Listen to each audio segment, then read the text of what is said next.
Josué abençoa e despede as 2,5 tribos. Então Josué chamou os Rubenitas, os Gaditas e a meia tribo de Manassés e lhes disse: Vocês fizeram tudo o que Moisés, servo do Senhor, lhes ordenou e também foram obedientes a mim em tudo o que lhes ordenei. Durante todo esse tempo, até o dia de hoje, vocês não abandonaram os seus irmãos. Pelo contrário, tiveram o cuidado de guardar o mandamento do Senhor, seu Deus. Agora o Senhor, seu Deus, já concedeu repouso aos irmãos de vocês, como lhes havia prometido. Voltem, pois, agora e vão para as suas tendas, a terra que lhes pertence, que Moisés, servo do Senhor, deu a vocês do outro lado do Jordão. Mas tenham o maior cuidado em guardar o mandamento e a lei que Moisés, servo do Senhor, lhes ordenou. Que vocês amem o Senhor, seu Deus, andem em todos os seus caminhos, guardem os seus mandamentos, sejam fiéis a Ele e o sirvam de todo o coração e de toda a alma. Assim Josué os abençoou e os despediu, e eles foram para as suas tendas. Ora, Moisés tinha dado herança em Bazã à meia tribo de Manassés. Porém, a outra metade da tribo Josué deu herança entre os seus irmãos, deste lado do Jordão para o oeste. E Josué, ao despedi-los para as suas tendas, os abençoou e lhes disse: Voltem para as suas tendas com grandes riquezas, com muito gado, prata, ouro, bronze, ferro e muitas roupas. Repartam com os seus irmãos o despojo que tomaram dos inimigos. Assim, os filhos de Ruben, os filhos de Gade e a meia tribo de Manassés voltaram e se retiraram dos filhos de Israel em Siló, que está na terra de Canaã, para irem à terra de Gileade, a terra da sua propriedade, de que foram feitos possuidores, segundo o mandado do Senhor por meio de Moisés. O altar junto ao Jordão. Quando chegaram à região próxima ao Jordão, na terra de Canaã, os filhos de Ruben, os filhos de Gade e a meia tribo de Manassés edificaram um altar junto ao Jordão, altar grande e vistoso.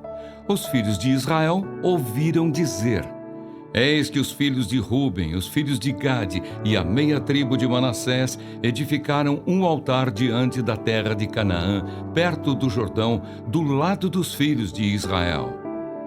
Quando os filhos de Israel ouviram isso, toda a congregação dos filhos de Israel se reuniu em Siló para fazer guerra contra eles. E os filhos de Israel enviaram Finéias, filho do sacerdote Eleazar, aos filhos de Ruben, aos filhos de Gade e à meia tribo de Manassés. Com ele foram 10 chefes, um de cada tribo de Israel, sendo cada um deles chefe da casa de seus pais, entre os grupos de milhares de Israel. Eles se dirigiram à terra de Gileade, onde estavam os filhos de Ruben, os filhos de Gade e a meia tribo de Manassés, e lhes falaram, dizendo: Assim diz toda a congregação do Senhor: Que infidelidade é esta que vocês cometeram contra o Deus de Israel, deixando hoje de seguir o Senhor, edificando um altar para vocês para se rebelarem contra o Senhor?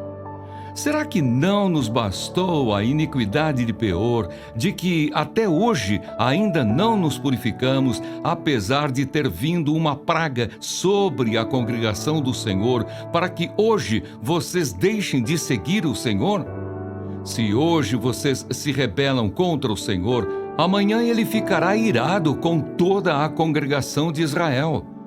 Se a terra que vocês receberam por herança é imunda, passem para a terra que pertence ao Senhor, onde está o tabernáculo do Senhor, e tomem posse entre nós.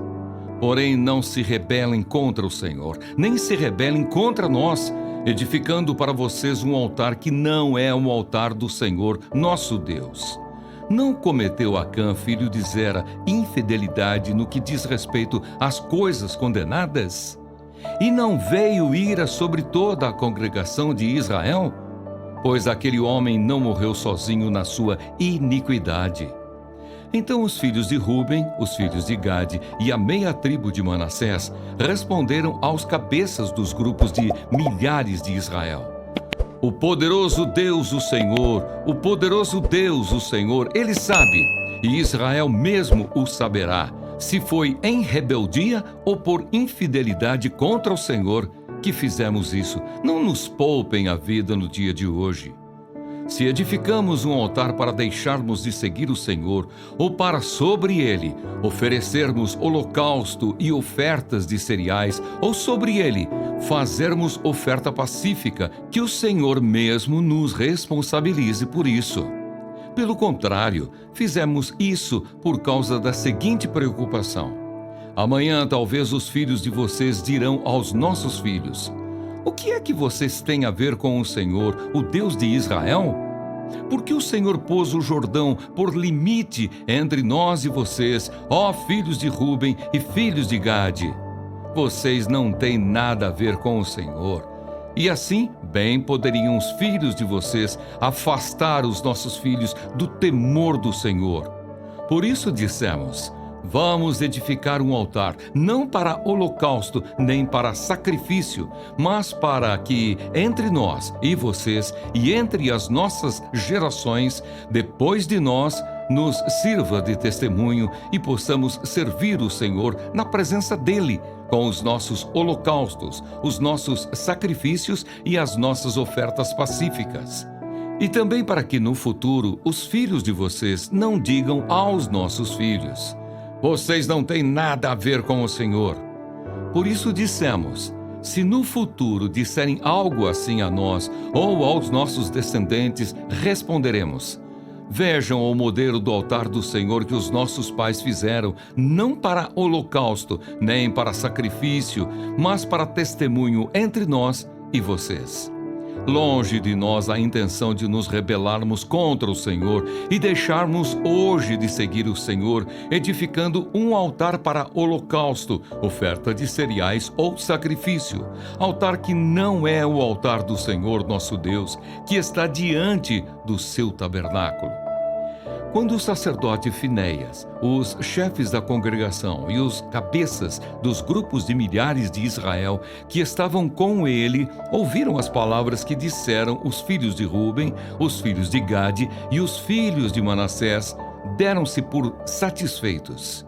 E Finéias, filho do sacerdote Eleazar, disse aos filhos de Ruben, aos filhos de Gade e aos filhos de Manassés: Hoje sabemos que o Senhor está no meio de nós, porque vocês não cometeram infidelidade contra o Senhor. Assim vocês livraram os filhos de Israel da mão do Senhor. Finéias, filho do sacerdote Eleazar, e os chefes, deixando os filhos de Ruben e os filhos de Gade, voltaram da terra de Gileade para a terra de Canaã, aos filhos de Israel, e lhes deram relatório de tudo. Com esta resposta, os filhos de Israel se deram por satisfeitos e bendisseram a Deus. E não falaram mais de ir e fazer guerra contra eles para destruírem a terra em que habitavam os filhos de Ruben e os filhos de Gade.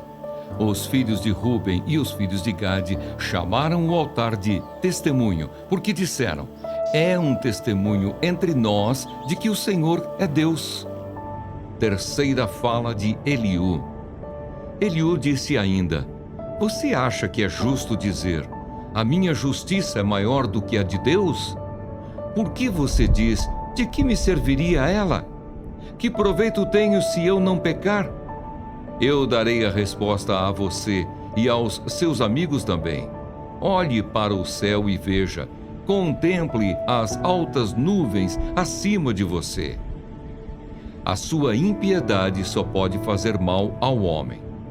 Se você peca, que mal causa a Deus? Se as suas transgressões se multiplicam, que prejuízo isso poderia trazer a Ele? Se você é justo, o que está dando a Ele, ou o que Ele recebe da sua mão? A sua impiedade só pode fazer mal ao homem, e a sua justiça só pode dar proveito ao Filho do homem. Por causa das muitas opressões, as pessoas clamam por socorro contra o braço dos poderosos, mas ninguém diz: Onde está Deus que me fez, que inspira canções e louvor durante a noite, que nos ensina mais do que aos animais da terra e nos faz mais sábios do que as aves dos céus? Clamam, porém ele não responde, por causa da arrogância dos maus. Só gritos vazios Deus não ouvirá. O Todo-Poderoso não lhes dará atenção. Você abre a boca com palavras vazias. Jó, ainda que você diga que não o vê, a sua causa está diante dele. Por isso espere em Deus. Mas agora, porque Deus, na sua ira, não está punindo, nem fazendo muito caso das transgressões, você abre a sua boca com palavras vazias, amontoando frases sem sabedoria.